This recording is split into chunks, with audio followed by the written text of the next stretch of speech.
नमस्कार। जय राधे राधे श्याम, राधे राधे। जय वृंदावन बिहारी लाल की जय, कृष्ण कन्हैया लाल की जय, बांके बिहारी लाल की जय, जय राधा श्याम सुंदर लाल की जय। जय राधे राधे श्याम, राधे राधे। সুহৃদা ভক্তবৃন্দগণ সকলেই চরণে রইল শত সহস্র কোটি প্রণাম। বড়দের প্রতি রইল শ্রদ্ধা ভালোবাসা, ছোটদের প্রতি রইল স্নেহ ভালোবাসা। আমার সমস্ত সাধু গুরু বৈষ্ণব ভাগবত ভক্ত ভগবানের চরণে রইল শত সহস্র কোটি প্রণাম, শ্রদ্ধা ভালোবাসা। আমার গৌর গোবিন্দ রাধা গোবিন্দের চরণে রইল শত সহস্র কোটি প্রণাম, শ্রদ্ধা ভক্তি শ্রদ্ধা ভালোবাসা। জয় রাধে রাধে শ্যাম, রাধে রাধে। জয় বৃন্দাবন বিহারী লাল की जय, कृष्ण कन्हैया लाल।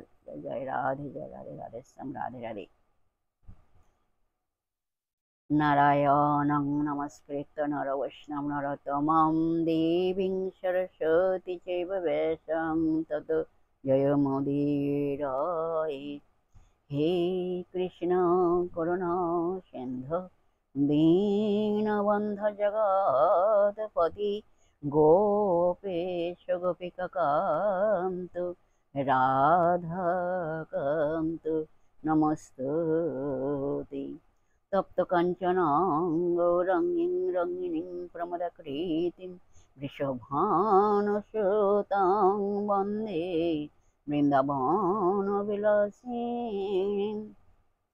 জয় রাধে রাধে শ্যাম, রাধে রাধে। এখন মহাভারত পাঠ করা হবে। আগের আলোচ্য বিষয় হলো কৃষ্ণ দ্বৈপায়ন বা ব্যাসদেব তত্ত্বকথা। আমরা এখন শ্রবণ করব। আসুন, রাধে রাধে। আসুন আমরা শ্রবণ করি। মহাভারতের রচয়িতা মহাকবি শ্রীকৃষ্ণ। তার দেহের বর্ণ ছিল কৃষ্ণ, সেজন্য তার নাম হলো শ্রীকৃষ্ণ। তিনি ছিলেন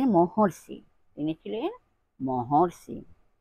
ইনি তপস্যা বলে বেদ চতুষ্টয়ের বিবাহ করেন বলে তাকে বলা হয় বেদব্যাস বা ব্যাস। যমুনার তীরে তার জন্ম বলে তাকে বলা হয় দ্বৈপায়ন। যমুনার তীরে জন্ম হয় বলে তাকে বলা হয় দ্বৈপায়ন। তার তপস্যার স্থান ছিল বদ্রিকাশ্রম, সেজন্য তাকে বলা হয় বদ্রায়ন। মহর্ষি পরাশর হলেন ব্যাসদেবের পিতা।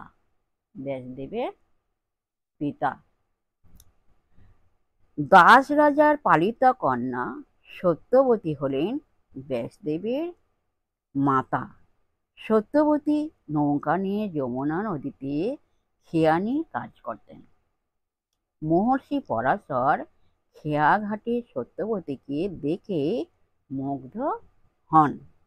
তখনই তাকে পাবার জন্য কন্যাকে আবেদন করলে সত্যবতী লোচনের মধ্যে তাকে তুষ্ট করতে অপারগ হলেন। মহর্ষি তপবলে তৎক্ষণাৎ গাঢ় কুয়াশা সৃষ্টি করে স্থানটিকে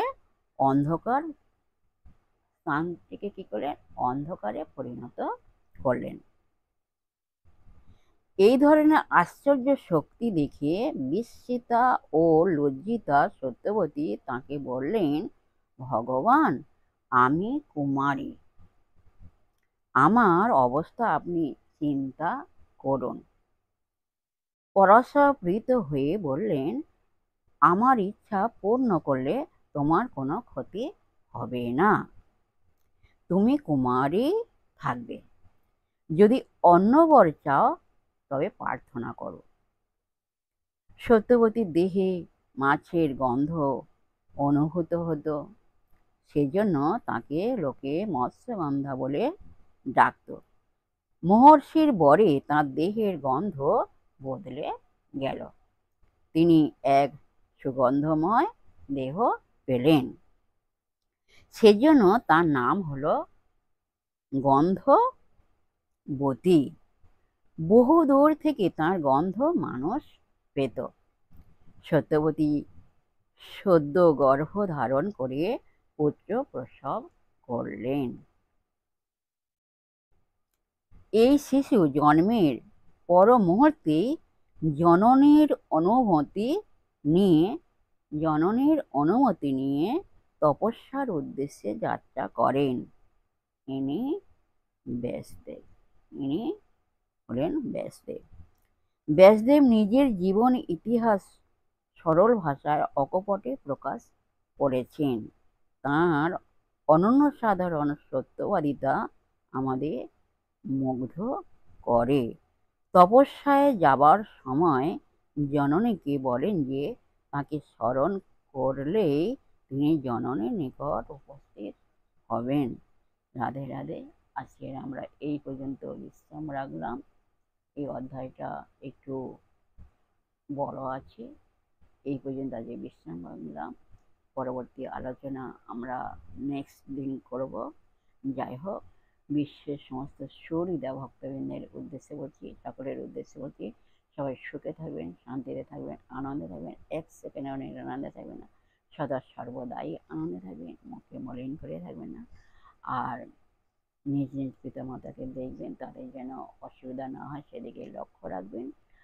আর আসুন আমরা এখন মান অভিমানের পর্ব শেষ করে মনকে কাদা তালের মধ্যে নরম করে, শিশুর মধ্যে সরল করে, মনের মধ্যে অহংকার ত্যাগ করে আসুন আমরা এখন রাধা নাম কীর্তন করি। জয় রাধে, জয় রাধে, জয় রাধে, রাধেশ্যাম রাধে রাধে, জয় বৃন্দাবন বিহারী লাল की जय, कृष्ण कन्हैया लाल की जय, बांके बिहारी लाल की जय, जय राधा श्याम सुंदर लाल की जय, जय राधे, जय राधे, राधेश्याम राधे राधे।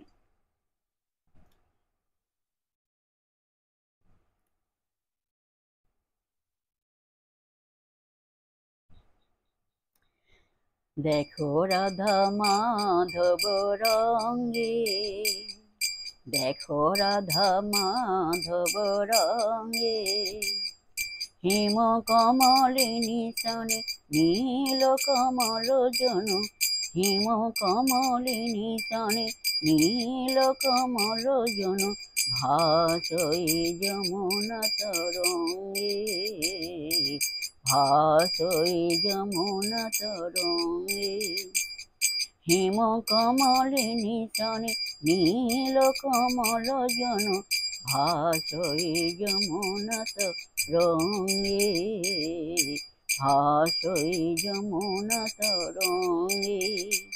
চলো বলো, রাধে রাধে রাধে রাধে রাধে রাধে রাধে রাধে, রাধে রাধে রাধে রাধে রাধে, বলো রাধে রাধে রাধে রাধে রাধে রাধে রাধে, রাধে রাধে রাধে রাধে রাধে।